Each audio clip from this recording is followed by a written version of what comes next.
Touchdown! South Korea na si PBBM para dumalo sa 32nd APEC Summit.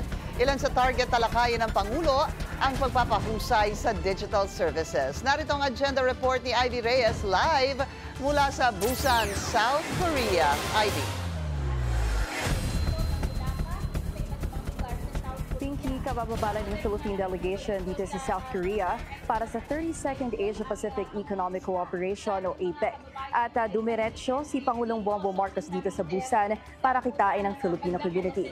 Sa pinakaunang pagbisita ni PBBM sa South Korea, mainit ang pagtanggap ng mga Pilipino sa Pangulo. Sa kanyang speech, inanunsyo ng Pangulo na ang partisipasyon ng Pilipinas sa APEC 2025 ay nakatuon sa mga polisiyang direktang nakakaapekto sa mga Pilipino. Ayon sa Department of Foreign Affairs, mayroong 70,000 Filipinos ang naninirahan sa bansa. Sa Gyeongju, ang venue ng APEC 2025, may higit 400 Pilipino ang naninirahan at karaniwang nasa sektor ng agrikultura at manufacturing. Pinky, bukas pa magsisimula ang sentro ng APEC kung saan magpupulong ang 21 member states ng rehiyon sa CEO Summit. Nakatakdang magsalita dito si PBBM at pagkatapos ito, magtutungo ang Pangulo sa bilateral meeting nito kasama ang South Korean President.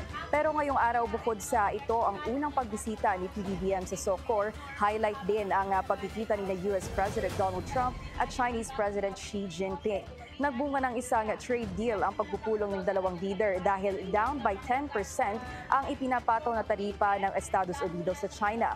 Ang China naman, inanunsyo na luluwagan na rin nila ang kanilang export controls pagdating sa rare earth metals. Bilang pangunahing component sa technology at military equipment, sentro ang rare earth metals ng trade war ng US and China. Main exporter kasi ang China ng rare earth metals at nang taasan ng US ang kanilang reciprocal tariffs, hinigpitan ng China ang kanilang export policies pagdating dito. Samantala, umalis na ng SOCOR si US President Donald Trump kaya imposible na talaga ang kahit anong bilateral meeting sa pagitan ng Estados Unidos at Pilipinas. Bukod sa stronger economic integration, layunin din ng Pilipinas sa APEC ngayong taon ang ihanay ang artificial intelligence policies ng bansa sa mga karatig na bansa sa APEC community dahil sa mga susunod na taon raw ay dapat AI-powered na ang Pilipinas. Mula dito sa Busan, South Korea, ayan muna sa ngayon. Thank you. Maraming salamat, Ivy Reyes. Nag-uulat ang live mula sa Busan, South Korea.